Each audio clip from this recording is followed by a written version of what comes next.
دیکھتی آنکھوں، سنتے کانوں اور سوچتے ذہنوں کو سید مظہر کا سلام محبت۔ دوستو، آج ویڈیو کا عنوان پانی ایک عظیم نعمت۔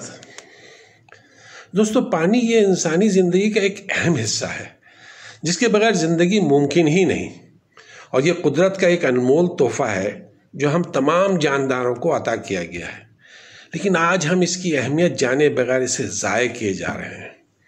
پانی کی اہمیت کا اندازہ اس بات سے بھی لگا سکتے ہیں کہ اگر گھر میں ایک دن کے لیے پانی آنا بند ہو جائے تو ایسا لگتا ہے ہر کام تھم سا گیا ہے، سب کچھ ادھورا ادھورا سا لگتا ہے۔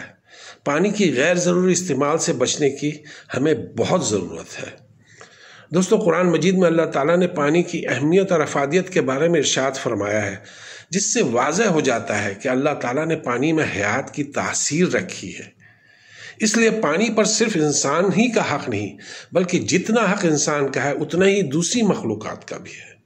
اگر انسان اپنی ضروریات سے زیادہ پانی خرچ کرے گا اسے اسراف کہا جائے گا، اور اسراف اسلام میں جائز نہیں۔ پانی کے ہر قطرے کی حفاظت کی جائے۔ ہم پر یہ لازم ہے کہ پانی کو ضائع نہ کریں۔ ہم کو چاہیے کہ اپنے گملوں میں الگ سے پانی نہ ڈالیں، بلکہ پھلوں اور سبزیوں کو دھونے کے بعد بچے ہوئے پانی کو گملوں میں ڈال کر پودوں کی آبیاری کریں۔ اسی طرح برتن دھوتے اور برش کرتے وقت نل کو مسلسل کھلا نہ رکھیں۔ میں نے لوگوں کو دیکھا ہے، وضو کر رہے ہوتے ہیں، پورا ٹوٹی کھلا ہوا ہوتا ہے۔ ہم جہاں کہیں بھی نل سے بہتا ہوا پانی دیکھیں خود بند کر دیں، کیونکہ بچے جو ہیں وہ دیکھ کر سیکھتے ہیں، اور اس سے انہیں بھی پانی کی اہمیت کا اندازہ ہوگا۔ برتن صاف کرتے وقت پانی دھیما کھولیں۔ کام ختم ہوتے ہی نل کو بھی فوراً ہی بند کر دیں۔ گلاس میں پانی اتنا ہی لیں جتنا پی سکتے ہیں۔ گھروں کی صفائی دھلائی کرتے وقت پانی کو بے جا نہ بہائیں۔ نہاتے وقت بھی پانی کو بے حساب نہ بہائیں، اور ان سبھی چیزوں کی شروعات خود اپنے گھر سے کریں، کیونکہ لوگوں کو دیکھ کر بھی سیکھنے کا موقع ملتا ہے۔ دوستو، پانی کے متعلق بڑی تشویشناک رپورٹس آ رہی ہیں۔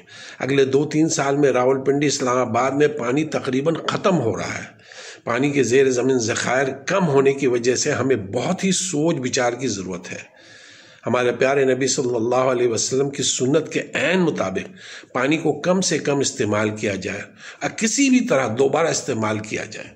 ہوٹلز، کمرشل بلڈنگ یا پلازے اور ٹاور میں چاہیے کہ کچن اور واش روم کا پانی اور گٹر کی لائن علیحدہ علیحدہ رکھی جائے، اور پھر کچن اور دوسرا پانی علیحدہ ٹینکی میں جمع کریں اور فلٹر کر کے فلش ٹینکوں میں استعمال کیا جائے، یا پھر زراعت کے لیے استعمال ہو سکتا ہے۔ اسی طرح مساجد میں وضو والا پانی تقریباً 1000 لیٹر سے زیادہ پانی روزانہ استعمال ہو رہا ہے۔ اس کو ایک ٹینکی میں جمع کر کے فلٹر کر کے فلش ٹینک میں استعمال کرنا چاہیے، یا پھر زراعت وغیرہ کے لیے استعمال کرنا چاہیے۔ دوستو، بارش کا پانی پاک اور صاف ہوتا ہے۔ چھت کے پر نالے کے ذریعے اس پانی کو استعمال کر سکتے ہیں، یا اس کو زیر زمین خشک بور میں ڈال سکتے ہیں۔ اس سے زیر زمین پانی کا لیول بہتر ہوگا۔ یہ کام تقریباً 2000 سے 5000 تک روپے میں ہو سکتا ہے۔ یہ سارے کام انفرادی طور پر ہو سکتے ہیں۔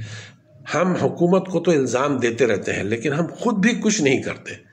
بارش کا کھربوں لیٹر پانی ہم ضائع کر دیتے ہیں، جس کی وجہ سے سیلاب بھی آتے ہیں۔ آئیے اس پانی کو بچائیے، اپنے لیے، اپنی آنے والی نسلوں کے لیے۔ آئیے مل کر اس خوفناک بحران کا مقابلہ کریں۔ سوسائٹی کی سطح پر نشیبی علاقوں میں پانی کے کھڈے یا کنویں بنائیں اور مناسب فلٹر کر کے بارش کا پانی اس میں ڈالیں۔ دوستو، آپ کو پتہ ہے ابھی انڈیا نے ہمارے دریائے راوی اور ستلج کا پانی بند کر دیا، اور ہمارے حکمران خواب خرگوش میں ہیں۔ اگر ہم نے زندہ رہنا ہے تو ہمیں کچھ کرنا پڑے گا۔ ہماری وجہ سے آنے والے نسلیں محفوظ رہیں گی۔ دوستو، یہ ایک صدقہ جاریہ کا کام ہے۔ آپ بھی اس میں اپنا حصہ ڈالیے۔ بے شک اللہ ہی بہترین اجر دینے والا ہے۔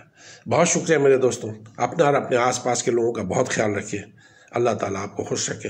السلام علیکم ورحمۃ اللہ وبرکاتہ۔